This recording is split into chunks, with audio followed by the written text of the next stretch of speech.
Hi everyone, welcome back to Ghost Prime's Transformer Reviews. Today I'll be taking a look at War for Cybertron Siege Prowl. Prowl is one of the very first characters to be shown on screen in the first episode of Transformers, the cartoon series. He was in pretty much every episode up until the 1986 movie, when he was killed by Scavenger, I believe it was, of the Constructicons. He had a very gruesome death in the movie, and that ended his toy for G1 because they were phasing him out, which is why they did that. Traumatizing a bunch of kids, tell you. This figure is a good figure. It's not the first of the classic Prowl designs that we have got recently in the last few years. He's a very good one though. And his alt mode is that of a Cybertronian Nissan, which takes a lot of cues from the Fairlady Z. I'll get to that in the review. He's a good figure. At first I wasn't going to pick him up. I'm really glad that I did once I have him in hand. He takes a lot of cues from the Masterpiece figure. His head sculpt is very similar to the Masterpiece. The way his feet transform and move are very similar to the Masterpiece figure. Even where his gun is stored is very similar to the Masterpiece figure. So without any further ado, let's get to the review.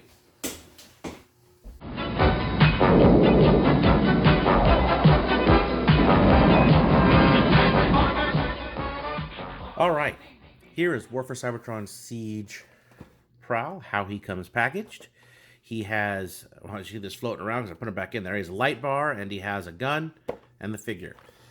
The box is very similar to all the other boxes. You get a really nice rendered image on the side here. And this image is on every box for the Siege line. On the back, you get some product shots and he shows him wielding this Battle Master, which I haven't seen in stores yet. Get it a little closer here. You can see he has his gun, his light bar, which you put on top of the gun or also on top of the car. And he can hold the Battle Masters. Bottom is just legal garbage. Let's get this guy out of the package. All right, here he is out of the package. As you can see, he comes packaged in robot mode.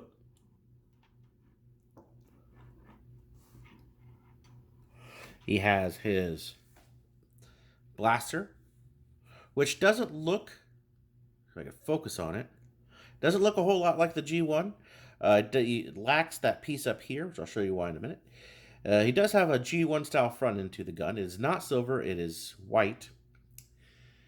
So there's that. He does have his little light bar. The light bar detaches. It attaches to the top of the gun, like so, and that's how he's supposed to hold it.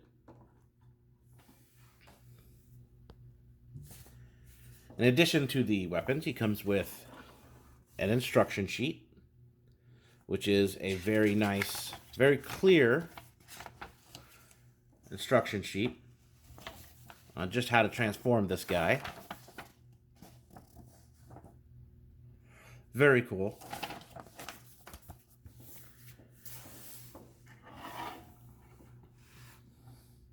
So here he is in robot mode. Now, as I said, this does go on top of the gun. You can, however, leave it on his back and press it in there, and you don't ever have to remove it. It'll just stay there. You can transform it back and forth with that sticking on there. You don't even have to do anything with it. It also doubles as a place to store his gun. So in case you don't want to show him with his gun, you maybe have a Battle Master that you want him to hold, maybe two of them, that option is there. He does have a lot of these little ports for the weaponizer. So he has two on either shoulder, or one on each shoulder. He has one that comes out here with the transformation on either side. And he has under here on his feet, on the little things, his heels. Articulation-wise, he has kind of forward and back ankle rotation, left and right ankle rotation. He bends all the way on the knee, partially due to transformation. His legs, his upper thigh swivel, and he has a hip joint, which is almost ratchety. It's like a soft ratchet on either side. He comes with a full 360 in the waist. If you move the door out of the way, full 360 on the shoulder, shoulders out and in. These swivel also. Bicep swivel, 90 degrees at the elbow. He has a wrist swivel. Oh, forgot, I didn't even see these. Forgot about these holes here on either side for more weaponizer ports. And his head, slightly, let me get a little close there. Slightly up and down on the head, full 360. It is on a ball joint, but you don't get much movement other than that.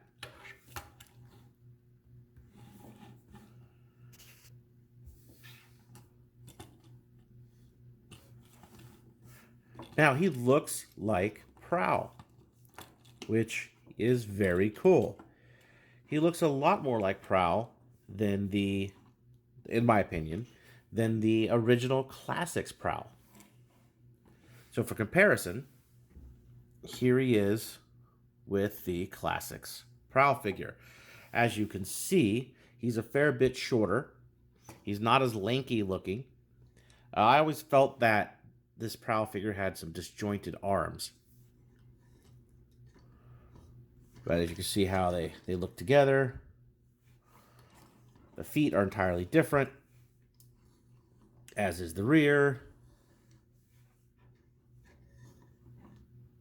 Now, one thing about this Prowl is he doesn't come with shoulder-mounted guns. Toy Hacks does have an option. They have some 3D printed guns to put on there.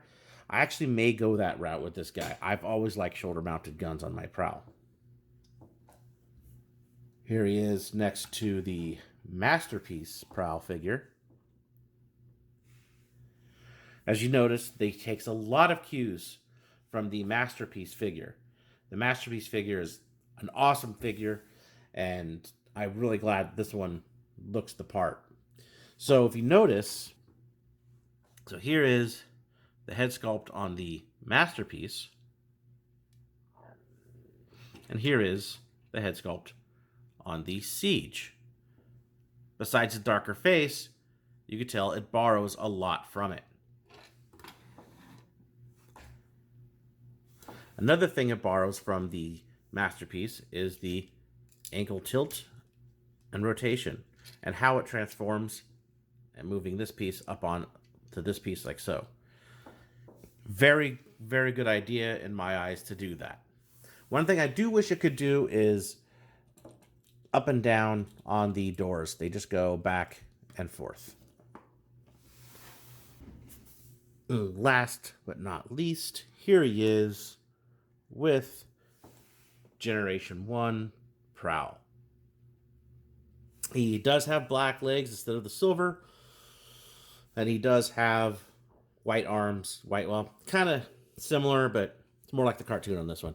Also, one thing to notice is that he leveled up when he got to Earth. He has 2 stripes on his arms here and 3 stripes on his arms here. So at some point after they got to Earth, he became a police sergeant. So let's get into transformation. First, let's remove the gun. Take his waist, spin it around. You take his chest little piece, stomach piece here, and pull it up. Because what it does is it tabs in here. Just pull it up like that. This piece here, push in, and it sits right on the underside of the front grille. Then extend. This piece is on a hinge, and you extend that all the way up. Take the hood flap, move it up. Oh, missed a step here. Gotta do it like this first. Move the hood flap up, then put this in there, because that locks that hood flap in place.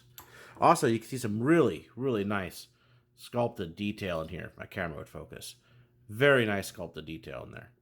They really, really sculpted these figures nicely. So for the legs, you take these little flaps, move them in. The feet, you take them and fold them down, like well, let's see, like this. Let's attach the feet first. Then take the feet and fold them down. And move that in like so. These just collapse in on themselves. And then you take this, focus, take the head, and what I do is I move it to the side like this so I don't scratch up his little crest there on his forehead. You take this whole piece, push it back and down into there. And now take the doors, and the doors have 2 points right here. So it has these two pegs go into these 2 holes. And you just line them up. Line them up on either side. Push it together. Snap it together. Holds nice and tightly. And take the arms straight out. Actually go like this. Let's see. Like this. Straight out like this. With these pieces here. Fold them in. Down. In. And down. And there you have Prowl in his Cybertronian police car form. Recenter the camera real quick.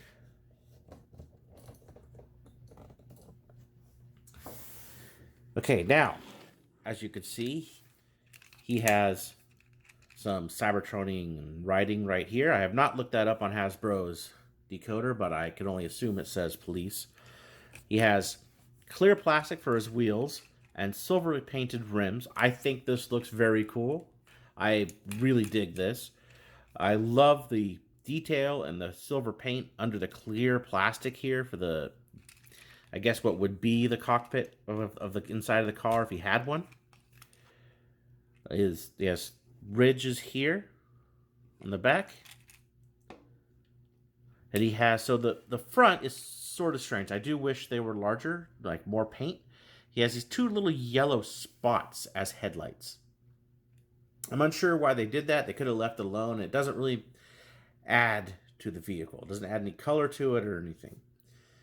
And there's a Repo Label set or Toy Hack set for this that actually looks very nice. I may end up getting. But here he is in police car form. Rolls pretty well, as he should roll, because he's a car. Now his gun can sit. He has a little square piece right there that puts some pegs into the square piece on the top, just like that. And he could roll and shoot. This is kind of comes from the Masterpiece, because the Masterpiece figure does something similar with its gun. But there he is. Now from the top, you can see he has these 2 peg holes. These would be for the shoulder-mounted cannons that could point here and here. Now this smokescreen is commonly the one that had his cannons out in car mode. So even before that smokescreen was announced, we knew we were getting a smokescreen for sure. So for some final thoughts on this guy. That was War for Cybertron Siege Deluxe Prowl. As I said, I wasn't going to pick him up originally, but after having this guy in hand, he's very cool. He has a lot of throwbacks to the Masterpiece design, which looks fantastic. He's a very faithful to Generation 1 character design. He does have a couple little flaws, like I've mentioned, with the hollowness in the back of his legs. I don't think that could have been avoided, given the way he's engineered. But he looks fantastic. I actually love the clear wheels on him. I wish he was a Nissan. It's okay the way it is. Actually, I dig his mode. He's a really good figure. So does he fit in your collection is the question. Well, he's really short for Classics line, but I believe you can get away with it, especially with the other 2 bots coming out. So he can fit in that line if you want to replace the current Classics figures that are in there. Now, I believe he will be replacing mine. The reason being is my Prowl, just like most people's, I have a first run and the paint didn't fully cure, and it's fairly, let's say it's kind of gotten a little smudges and dirty on it. It won't come off. This will not have that problem. It looks very nice on the shelf. So I do recommend this guy, even at a $20 price point. for being so small. And he fits in with the Siege line very well as far as scale is concerned, which is why he's priced at the point he is, because they price him for deluxes, not the size of the figure. So anyway, thank you for watching. Please like, dislike, subscribe, and I'll see you next time.